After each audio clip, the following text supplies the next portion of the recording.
마가복음 8장 34절부터 38절까지 우리 한 목소리 읽겠습니다. 무리와 제자들을 불러 이르시되 아무든지 나를 따라오려거든 자기를 부인하고 자기 십자가를 지고 나를 좇을 것이니라. 누구든지 제 목숨을 구원까지 하면 잃을 것이요 누구든지 나와 복음을 위하여 제 목숨을 잃으면 구원하리라. 사람이 온천을 얻고도 제 목숨을 잃으면 무엇이 유익하리요? 사람이 무엇을 주고 제 목숨을 바꾸겠느냐? 누구든지 음란하고 제 많은 세대에서 나와 내 말을 부끄러워하면 인자도 아버지의 영광으로 거룩한 천사들과 함께 올 때 그 사람을 부끄러워하리라. 아멘. 오래전에 뉴욕 존 F 케네디 공항에서 비행기에 탑승할 시간이 아직 많이 남아서 의자에 앉아서 오고 지나가는 그런 사람들을 바라보았습니다. 그들의 얼굴 표정이며 그들의 행동이며 또 주위에 앉아있는 사람들을 살피면서 무료하게 시간을 보낸 적이 있는데요. 이 사람들을 관찰한다는 것이 상당히 시간을 이렇게 흥미롭게 쓸 수 있는 그들의 그 얼굴 표정이며 또 그들의 행동을 통해서 그들이 뭘 추구하고 또 무엇을 바라보고 살아가고 있는 것일까? 인생에서 생각해보니 상당히 흥미진진한 그런 시간이었던 것으로 기억이 납니다. 여러분, 세상에서 활개치고 사는 그런 사람들을 한번 자세히 관찰을 해보시기 바랍니다. 그들의 말과 행동을 꼼꼼히 분석을 해보면은 겉으로는 어른처럼 말하고 행동하지만 그러나 어떤 면에서는 그 이면에 어린아이와 같은 똑같은 그런 모습이 많이 있다는 것을 발견하게 될 것입니다. 어렸을 때는 우리가 장난감을 가지고 또 게임을 하다가 싸우고 다투지만은 어른이 되어서는 똑같이 싸우고 다투는데 그 대상만 다를 뿐이죠. 돈을 가지고 싸운다든지 아니면 사랑 때문에 싸운다든지 그런 이유 때문에 싸우는 그 모습은 사실 어렸을 때 하는 그 모든 행동 양태가 그대로 어른에게도 그대로 나타나는 것을 볼 수 있습니다. 별일이 아닌 것에서도 쉽사리 삐지고 토라지고 시기하고 미워하고 뒤틀리면 해박 놓고 나눌 줄 모르고 양보할 줄 모르고 이기적이고 자기 중심적인 이런 모습은 어렸을 때 미성숙하기 때문에 나타나는 모습이나 장성에서도 나타나는 그런 모습을 발견합니다. 사실 이렇게 미성숙한 사람들이 활개치는 그런 세상, 그런 가정, 그런 교회, 그런 직장 생활에는 끊임없이 소음과 스트레스가 양산을 해낼 것입니다. 왜냐하면 자기 자신이 병들어 있기 때문에 다른 사람에게도 상처를 주고 또 다른 사람들을 고통스럽게 하는 것이죠. 이런 사람들을 가리켜서 우리는 심리학적으로 용어를 씁니다. 성인 아이. 몸은 성장을 어른처럼 성장을 했는데 그 마음이나 그 사람의 인격이나 이것은 어린아이 그 상태에 머물러 있는 이런 사람들은 신앙생활을 해도 지극히 자기 중심적입니다. 하나님의 은혜를 체험했음에도 불구하고 여전히 자기 중심적으로 생각하는 거죠. 어떻게 하면 내가 더 복을 받고 어떻게 하면 행복하고 어떻게 하면 건강하고 어떻게 하면 내 인생을 즐길 것인가 이 생각으로 머리가 꽉 차 있습니다. 물론 예수님을 만나서 병고침을 받고 행복하고 출세하기도 하고 성공하고 또 행복해진 사람들이 이것을 간증하는 사람이 우리 주변에는 많이 있습니다. 그런데 갈수록 예수 때문에 예수 믿는 것 때문에 핍박받고 그것 때문에 조롱받고 왕따당하고 손해보고 그리고 억울한 일 겪고 예수 때문에 참고 예수 때문에 내가 죽어주는 이런 모습을 발견하기는 점점 어려워집니다. 이런 현상이 어쩌면 이 시대 교회가 사회를 변화시키는커녕 오히려 사회가 교회를 걱정하는 지경까지 이르는 그런 상황이 되어져 버리고 예수 믿는 것이 마치 아주 미개인 되는 것처럼 그렇게 부끄러운 것처럼 세상 사람의 조롱거리가 되어버리는 어쩌면 이런 흐름과 무관하지 않을 거라고 생각합니다. 교회가 기독교의 신앙의 본질을 찾지 못하고 표류하고 있기 때문에 우리 기독교 신앙의 본질은 바로 우리가 예수님의 제자로 부르심을 받아서 그 제자다운 삶을 살아내는 데 있는 것인데 사실 그렇지 못하는데 우리 기독교 신앙의 핵심을 놓치는 것이 아닌가 생각합니다. 오늘 본문 말씀은 가급적이면 피해가고 싶은 아주 부담스러운 그런 구절입니다. 말씀 한마디 한마디를 음미하면 음미할수록 내 삶이 얼마나 이 구절과는 멀리 떨어진 분리된 그런 삶을 살고 있는가 하는 것을 깨닫게 됩니다. 자기를 부인하고 자기 십자가를 지고 주님을 쫓아오라는 이 말씀, 어쩌면 자유분방하게 자기 마음껏 인생을 즐기고 있는 현대인들에게는 독약과 같은 그런 말씀일 것입니다. 아니, 이 말씀을 듣는 우리 그리스도인들에게도 하나님 말씀이기 때문에 어쩔 수 없이 듣긴 듣지만은 우리 마음속 한구석에는 너무 현실적이지 못하다, 이런 생각을 합니다. 현실적이지 못하다는 것은 오늘 사는 현대인들의 생각에 맞지 않는다는 그런 뜻일 것입니다. 왜냐하면 현대인들이 가장 중요한 가치로 추구하고 있는 것은 자아실현이고 자기 표현이기 때문에 그렇습니다. 그런데 주님을 따르려고 하면은 그렇게도 소중히 여기는 자기 자신을 부정하고, 그리고 혐오스러운 자기 십자가를 지고 주님을 쫓으라고 그렇게 말씀을 하십니다. 오늘 말씀 34절의 말씀입니다. 무리와 제자들을 불러 이르시되 아무진 나를 따라오려거든 자기를 부인하고 자기 십자가를 지고 나를 쫓을 것이니라. 자, 예수님께서 이 말씀을 주실 때가 언제 시점이었는지 그 상당히 중요한 부분이라고 생각합니다. 오늘 말씀은 어떻게 보면 처음 신앙생활을 해보고자 하는 사람들에게는 조금 감안을 해서 들으시기 바랍니다. 오늘 제가 메시지를 들려고 하는 것은 5년, 10년, 20년 동안 평생 신앙생활을 해오는 분들에게 한번 심각하게 우리가 도전을 받고자 준비한 말씀이기 때문에 처음 내가 기독교에 대해서 알아보기 위해서 나오신 분들은 조금 그런 면에서 감안을 하시고 들으시면 좋을 것 같습니다. 예수님께서도 이 말씀을 주셨을 때는 베드로가 주님은 그리스도시요 살아계시는 하나님의 아들이시냐, 이 신앙 고백이 이루어진 다음에 우리 주님께서 제자들을 가르쳐 주셨습니다. 왜 우리 주님께서는 우리에게 이렇게 과도한, 아니 어떻게 보면 과격할 만큼 레디컬한 그런 요구를 하시는 것일까요? 그 이유는 우리의 생각과 우리의 마음과 몸이 그 모든 지체가 죄에 사로잡혀 있기 때문에 그렇습니다. 한마디로 표현하면 우리의 자아가 병들어 있기 때문에 그렇습니다. 그래서 우리는 훌륭한 신앙인으로서 부모 역할도 잘하고 싶고 직장이나 사회에서도 사회인으로서 잘 그렇게 훌륭한 신앙인으로 살아가고 싶은데, 문제는 우리 속에 있는 죄성 때문에 우리가 하는 일을 하는 때 선한 의도로 했음에도 불구하고 그 결과를 보면 결국 육체의 열매를 맺게 된다는 것이죠. 마음에는 선함을 원하는 것이, 그런 선함을 추구하는 마음이 있지만은 열매를 맺겨 보니까 죄의 열매입니다. 이런 모습에 관해서 한국 모세골 공동체 교회의 이명수 목사님은 이렇게 비유를 들어주시기를, 마치 이것은 제대로 자라지 못한 어린아이와 같다, 성인 아이처럼 거기에 비유를 하고 있습니다. 어렸을 때 사랑받지 못하고 억압과 학대 속에서 자란 아이는 성장해서도 더 남들보다 더 고집세고 더 이기적인 사람이 되기 쉽다고 합니다. 자칫하면 일반화 오류에 빠질 수가 있다면 그런 현상이 보인다는 것이죠. 자격지심이 강해서 쉽게 분노하고 쉽게 낙담하고 쉽게 탐닉하고 쉽게 감각적인 그런 일에 빠져들기가 쉽다는 것입니다. 그뿐만 아닙니다. 모든 것을 객관적으로 정당하게 판단하고 또 선택해야 되는데 그렇게 생각하지 않고 항상 삐뚤게 사물을 바라보고 삐뚤게 사람을 바라본다는 것입니다. 그 사고 구조가 왜곡되어서 생각하는 것마다 철저하게 자기중심적이고, 그리고 다른 사람을 향해서는 아주 호전적인 적대적인 그런 태도를 가집니다.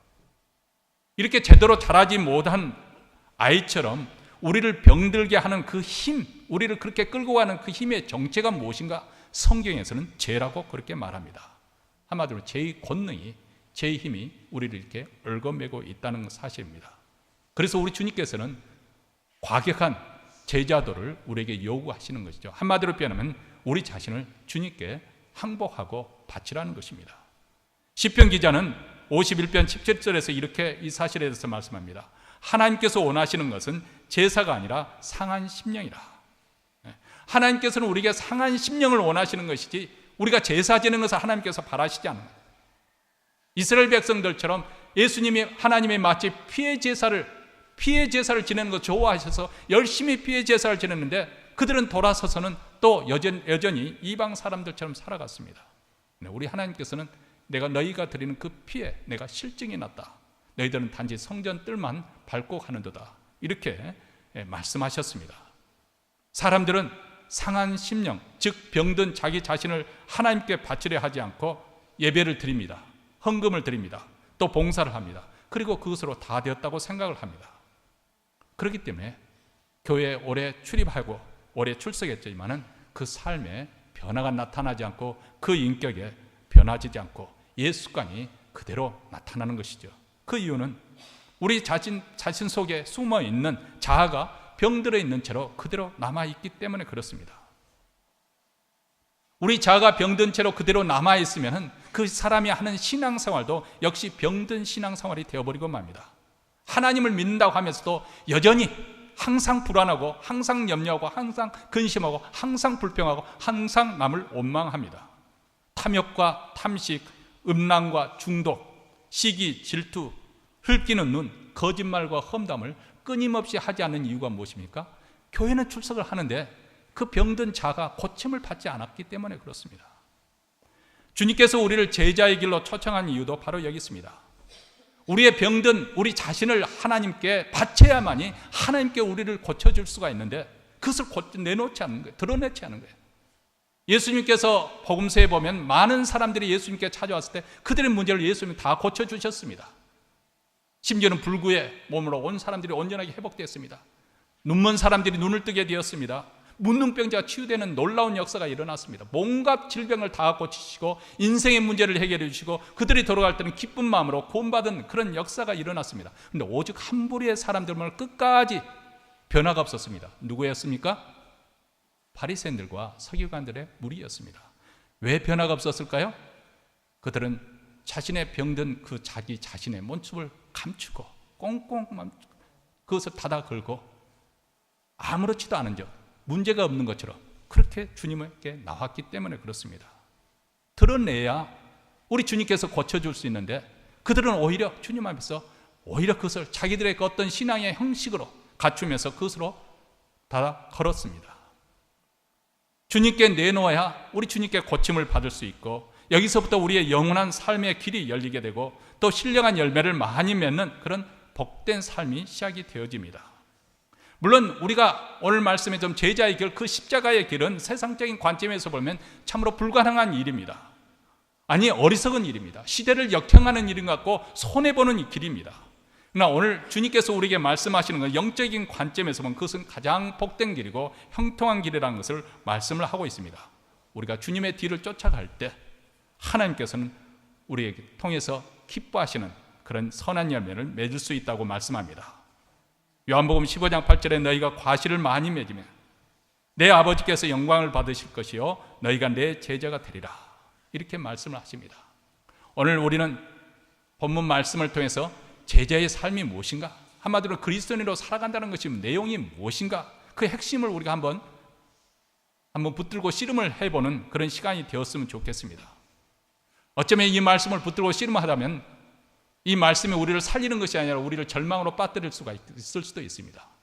자포자기 되는 그런 심정으로 주님 저는 이 정도밖에 되지 않습니다. 저는 그렇게 살 수 없어요. 이런 절망 가운데 애칠 수가, 오히려 이렇게 나아가는 사람들만이 소망이 있을 것입니다.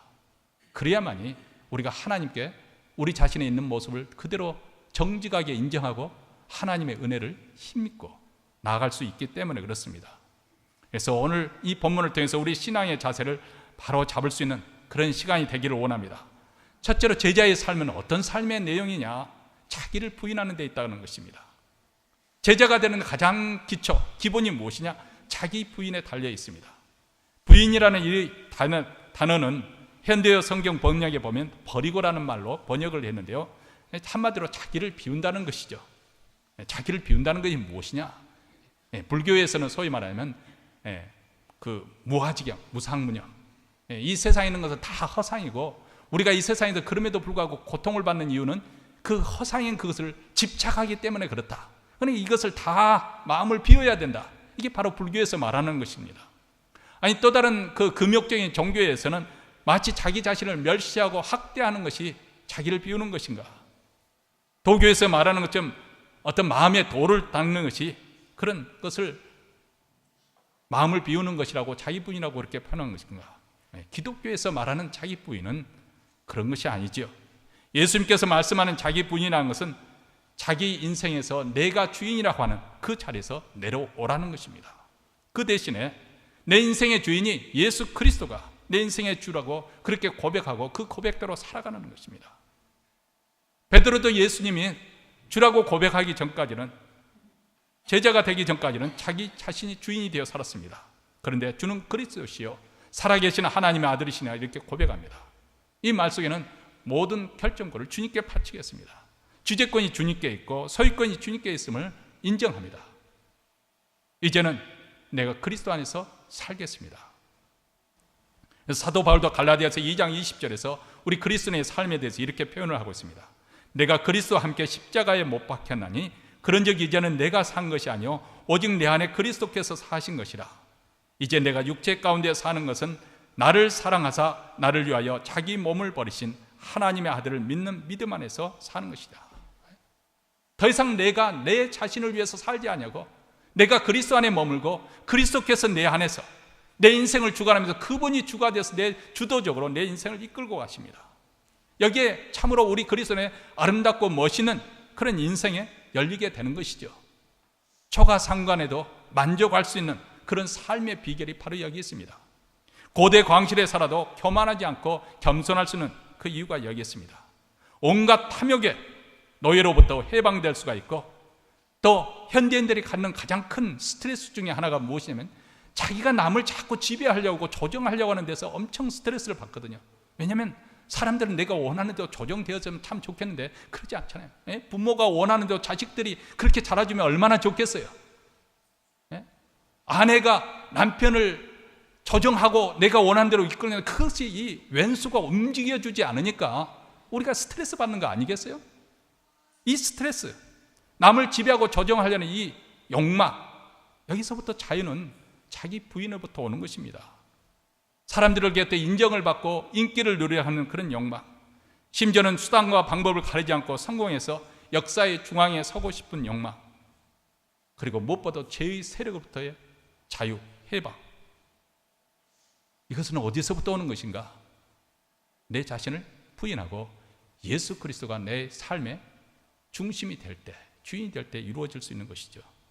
이런 삶을 살면 언제 어디서 무엇을 하든 간에 여기에 사랑의 열매가 열리고 희락의 열매가 있고 자비, 양성, 충성, 온유, 절제의 열매가 풍성하게 맺히는, 내 자신을 비우니까 남을 비워줄 수 있고 남을 채워줄 수가 있고, 그리고 내 빈 마음에 성령의 능력으로 가득 채워서 남을 섬길 수 있는 그런 능력이 나타나게 되는 것이죠.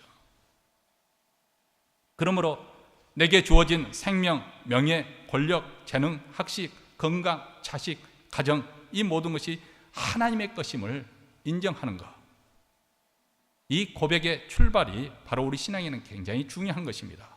그리고 이렇게 자기를 부인하고 주님을 주로 고백하는 이 기초가 되었을 때 신앙인은 어떤 경우에도 행복할 수가 있고 형통할 수가 있는 것이죠. 두 번째로 제자의 삶은 자기 십자가를 지고 가는 삶이라고 말씀을 해주고 있습니다.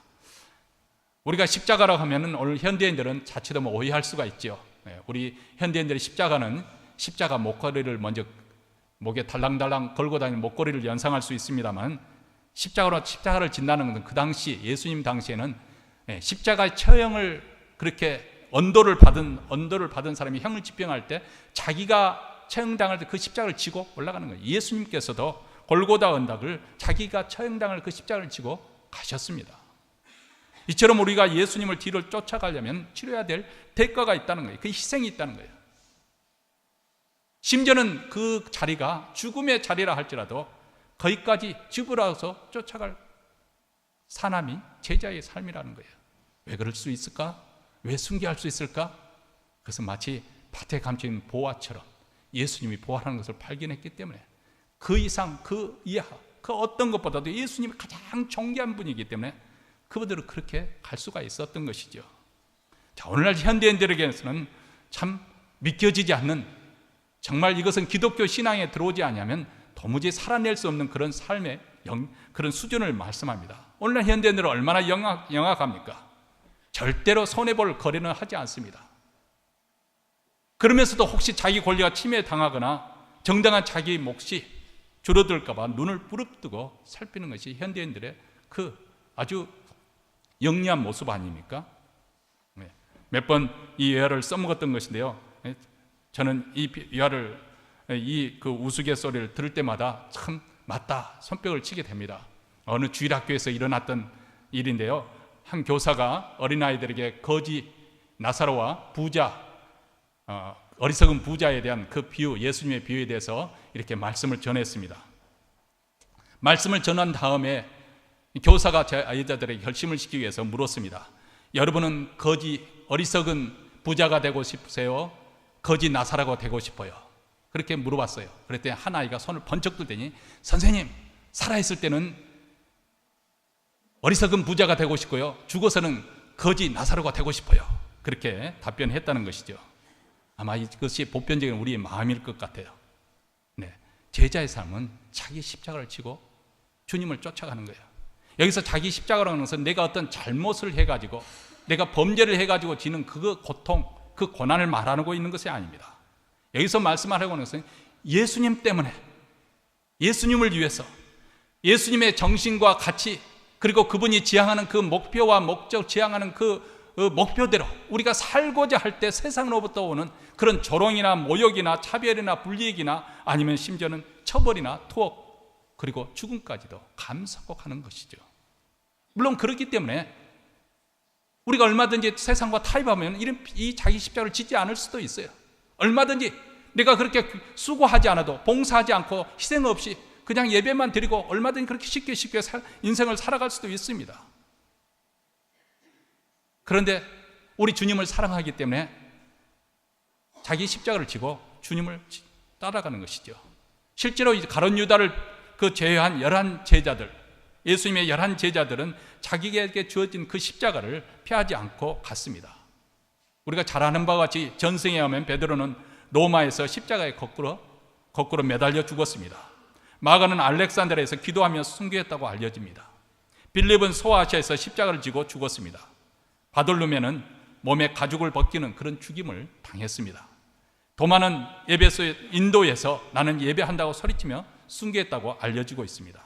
마태는 에티오피아에서 창에 찔려 순교했고, 마띠아는 예루살렘에서 돌발매질을 맞아 죽은 후에 그리고 목배임을 당했다고 합니다. 안드레는 에데사에서 십자가에 못 박혀 순교했고, 누가는 헬라에서 감람나무에 매달려 죽임을 당했습니다. 오직 11제자 중에서 끝까지 장수했던 사도 요한이 있습니다. 그런데 사도 요한도 그 살아있을 때 그 주님 때문에 온갖 환난과 핍박을 겪고, 그래서 그를 가리켜서 살아있는 순교자라고 그렇게 지칭하지 않습니까? 예수님을 따르는 삶에 이렇게 혹독한 대가를 치른 사람들이 참 많았습니다. 우리는 이 말씀을 들으면, 그러면 자기 십자가를 지는 것이 눈물과 고통, 한수만 있는 것인가 하고 그렇게 반문할 수 있습니다. 물론 그것은 아닙니다. 십자가를 지고 가면 그 누구도 빼앗을 수 없는 그런 놀라운 평강과 기쁨이 주어집니다. 이게 바로 멍에를 매는 자만이 알 수 있는 비밀이죠. 그리고 이러한 사람들만이 세상의 빛과 소금이 되어서 세상의 빛이 환하게 비추고 세상을 썩지 않게 해주고, 또 많은 사람들을 화목하게 하고 화평을 주는 그런 삶의 놀라운 삶을 살 수 있는 것이죠. 십자가를 칠 때 바로 우리 인간이 인간다운 인간성을 회복할 수도 있습니다. 가정에서, 직장에서, 교회에서, 사회에서 그리스도의 향기를 풍기는, 정말 진정한 의미에서 그런 그리스도의 향기를 풍길 수가 있는 것이죠. 고통의 십자가, 헌신의 십자가, 수치의 십자가를 우리가 피하지 않아야 될 이유가 바로 여기 있습니다. 세 번째로, 제자의 삶이라는 것은 예수님을 목표로 쫓아가는 삶을 의미합니다. 예수님께서 제자를 부르실 때 나를 따르라고 그렇게 부르셨습니다. 부르심을 받은 제자는 전신전력에서 계속해서 쫓아가야 하는 것이죠. 베드로는 주는 그리스도시요 살아계신 하나님의 시라고 고백했지만, 예수께서 이제 예루살렘에 올라오면 내가 고난을 당하고 십자가의 죽음을 당할 것이고 3일 만에 부활할 것을 말씀할 때, 주님 그러시면 안 됩니다 하고 가로막았습니다. 이런 베드로를 향해서 예수님께서 사단아 내 뒤로 물러가라 아주 무섭게 책망하셨습니다. 왜냐하면 베드로가 예수님을 생각하는 마음은 정말 지극했지만 진정한 예수님을 위한 것이 아니고 예수님을 오히려 넘어지게 하는 자였다는 것이죠. 하나님의 일을 생각한 것이 아니라 사람의 일을 생각한 것이라고 말합니다. 다시는 우리가 주님을 쫓아가는 데서 내 생각과 내 꾀를 쫓아가서는 아니 되는 거예요. 우리가 출애굽기서에 보면요, 출애굽기서에 하나님께서 모세에게 어떻게 성막을 지을 것인지 아주 세세하게 그것을 구체적으로 명령하시는 것을 볼 수가 있습니다. 사실 그 당시 이 성경책은 지금처럼 종이에 찍어낸 것이 아니고 양 가죽에 두루마리에 쓰기 때문에 성경 한 권, 출애굽기 한 권만 하더라도 두루마리로 하면 엄청난 부피가 되지 않겠습니까? 그런데 우리가 성경 출애굽기서를 읽어보면 하나님께서 아주 구체적으로 몇 장에 걸쳐서 어떻게 성막을 지을 것을 명령을 하시고, 또 그 다음 모세가 그 명령에 따라 성막을 지었을 때 우리 같으면 모세가 주님의 명령을 하신 대로 그렇게 지었다, 한두 마디면 될 텐데 그 말을 똑같이 반복을 해서 하나님께서 어떻게 명령한 것을 그 말씀대로 이렇게 모세에 행했다, 그것에 해서 또 몇 장을 거쳐서 이렇게 반복된 내용이 계속 나오는 것을 볼 수가 있습니다. 우리가 여기서 한 가지 분명하게 배울 수 있습니다. 우리가 하나님을 섬기려면 하나님 말씀대로 해야 된다는 거예요. 하나님 말씀대로. 내 생각 가지고 내 꾀를 부려서 내가 이렇게 하면 하나님이 잘 기쁘게 받는, 내 생각 가지고 하나님을 섬겨서는 아니 되는 거예요. 그런데 오늘날 많은 그리스도인들이 자기 생각으로 자기식으로 하나님을 섬기는 거예요. 이게 바로 사사시대 아니에요? 자기식으로 섬기는 거죠. 여러분, 한 사람의 인생의 목표를 보면 그 사람이 어떤 가치관을 살고 있는가 하는 것을 간접적으로 알 수가 있죠. 어떤 사람은 그 인생의 목표를 이 세상에 두고 있습니다. 근데 이 세상 것은 가변적인 거예요. 영원한 것이 아닙니다. 상대적인 것입니다. 근데 어떤 사람은 본질적인 것, 더 중요한 본질적이고 절대적인 가치에 두기도 합니다. 근데 우리 그리스도인들은 물론 영원하고 절대적인 것에 두는 것이긴 하지만 그 어떤 가치보다도 가장 최고 우선순위, 최고의 최종 목표가 어디에 두냐? 예수 그리스도 그분 자체입니다. 개인적으로 명예를 얻고 돈을 벌고 권력을 쥐거나 또 교회적으로 크게 부흥을 하거나 또 하나님을 위해서 많은 일을 하고자 하는 것, 좋은 일이지만 그것이 우리의 최종 목표가 아니라 그 말입니다. 그것은 우리가 주님을 섬기다 보니까 파생적으로 주어지는 은혜일 뿐입니다. 이 땅에서 잠시 누리는 것이죠.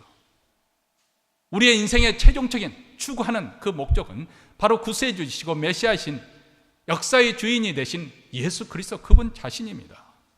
슬플 때도, 괴로울 때도, 가난할 때도, 부할 때도, 병들었을 때도, 건강할 때도, 잘 될 때도, 잘못될 때도 우리의 목표는 오로지 예수 그리스도 그분 한 분이셔야 됩니다. 그분을 좇으면 그것이 성공이고 그것이 형통이고 그것이 우리에게 복이 되는 것이죠. 여러분, 우리가 잘 아는 것처럼 예수님의 십자가의 죽음은 결코 영영 수치와 패배로 끝나는 것이 아니지요. 원수 대적들이 승리로 그렇게 종결되어 있지 않습니다. 오히려 십자가의 죽음은 우리를 구원코자 하는 하나님의 위대한 구원의 경륜과 그리고 그 목적이 성취로 이어지지 않습니까? 죽음은 바로 십자가의 부활의 서곡입니다. 그리고 그것이 바로 예수님의 영광에 이르는 수단이기도 하고 또한 하나님 나라가 권능으로 임하는 결과를 가져온다고 오늘 본문에서 그리고 9장 1절에서 말씀을 하고 있습니다. 다시 말하면 우리가 주님의 뒤를 따라가는 십자가의 길은 그것은 절망의 길이 아닙니다. 오히려 소망을 불어넣어주는 길이고 슬픔이 변해서 기쁨과 한호성, 탄성이 터지는 그런 축복의 길인 것을 성경은 말씀하고 있고 수치에서 영광으로 그렇게 결론을 짓는 그런 축복으로 이끌어지는 길이라는 것을 우리에게 말씀을 해주고 있습니다. 35절에 그렇게 말씀하지 않습니까? 우리 같이 한 목소리 읽겠습니다. 누구든지 제 목숨을 구원코자 하면 잃을 것이요 누구든지 나와 복음을 위하여 제 목숨을 잃으면 구원하리라. 자, 여기 보면 파라독스 역설의 진리입니다. 잃으면 찾게 될 것이고 주고자 하면 받을 것이고 죽으면 살겠다는 이 역설 지금 말씀을 하고 있습니다.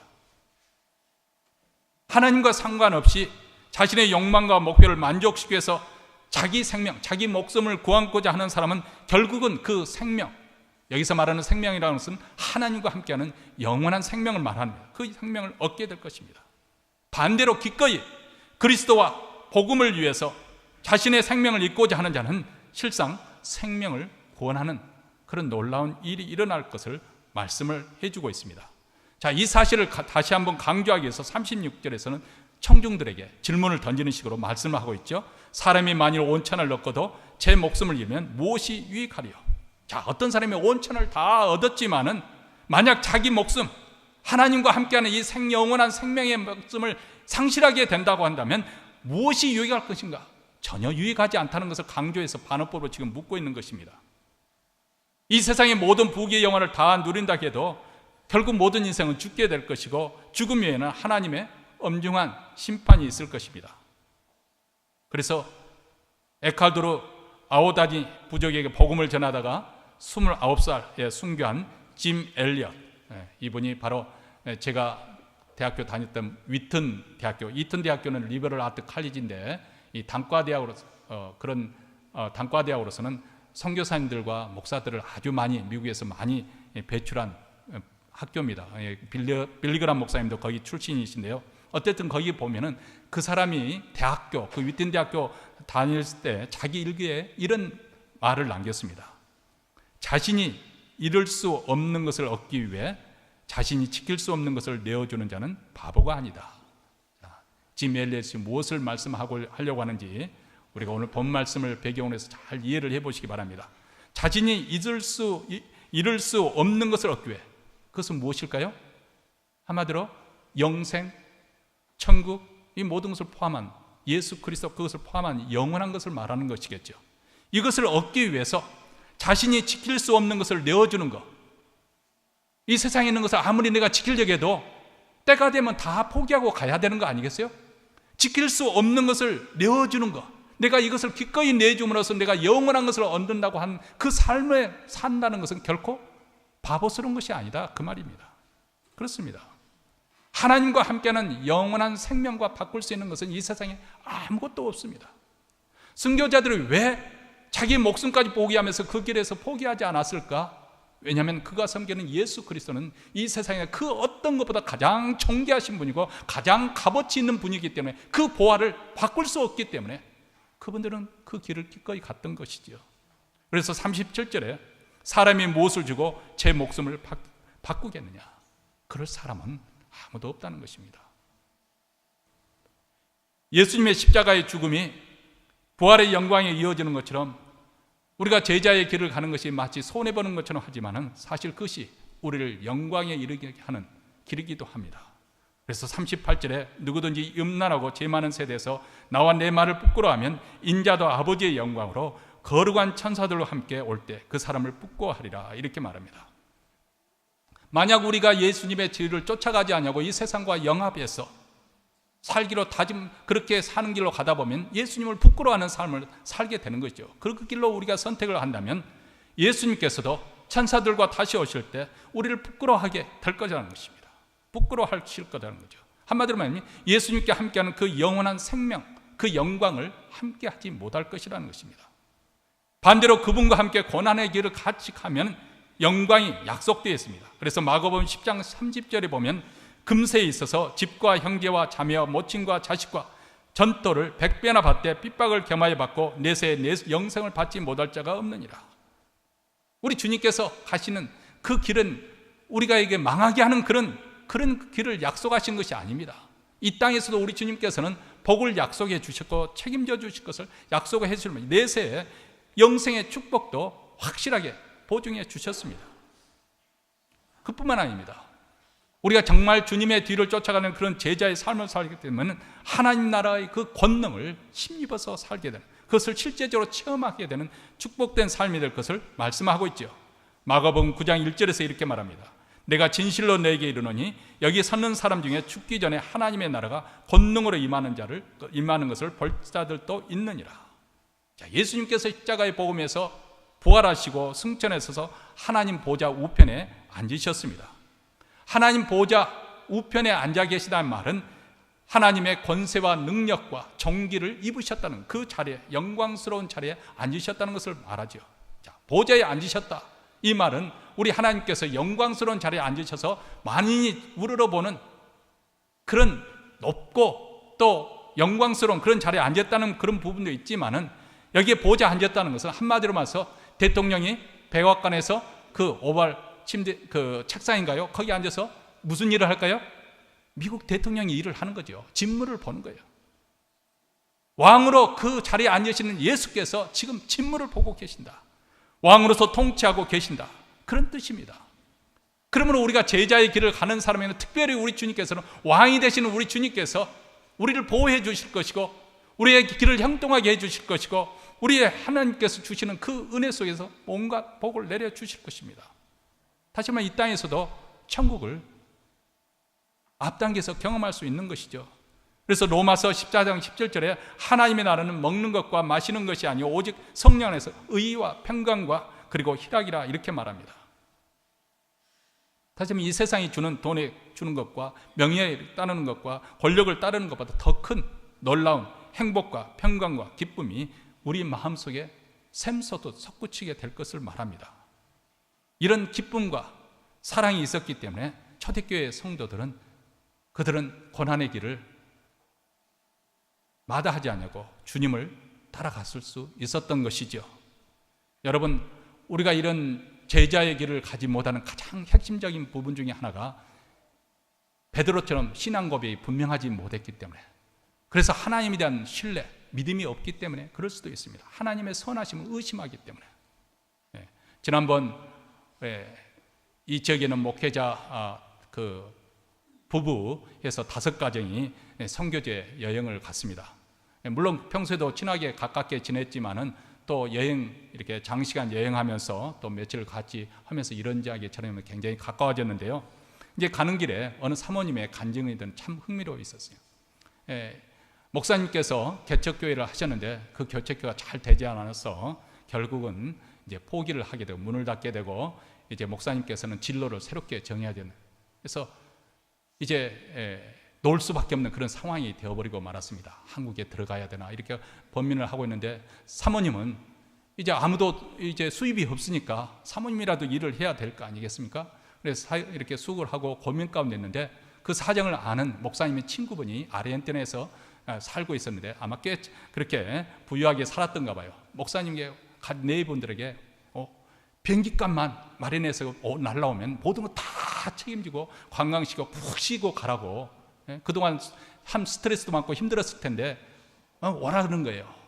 그래서 그렇게 막 하니까 목사님께서 한국으로 가시려다가 그래 한번 친구가 그렇게 원하니까 그러면 거기를 방문해 볼까 하고 마음을 갖게 됐습니다. 근데 사모님이 생각할 때는 이게 지금 현재 그럴 상황이 아니잖아요. 누군가 지금 벌어야만이 지금 뭐 생활이 대책이 되는데, 그래서 나는 갈 수 없고 목사님만 보내드려야 하고 그렇게 하고 사모님이 일을 하고 있는데 그 마음에 자꾸 음성이 들리더라는 거예요. 놀러 가라, 놀러 가라. 그래서 에이 이게 뭐 무슨 소리, 내가 지금 뭐 헛것을 듣고 있나? 그렇게 무리쳤는데 자꾸 그런 음성이 들리더라는 거예요. 그래서 이상하다. 그래서 하나님께 기도를 해야 돼요. 하나님, 제가 놀러 갈 행편이 아니지 않습니까? 제가 일을 해야 우리 가족이 먹고 사는데. 그랬더니 놀러 가라. 또 그러시라는 거예요. 그러면서 하나님께서 너는 어째 그리 나를 믿지 못하니?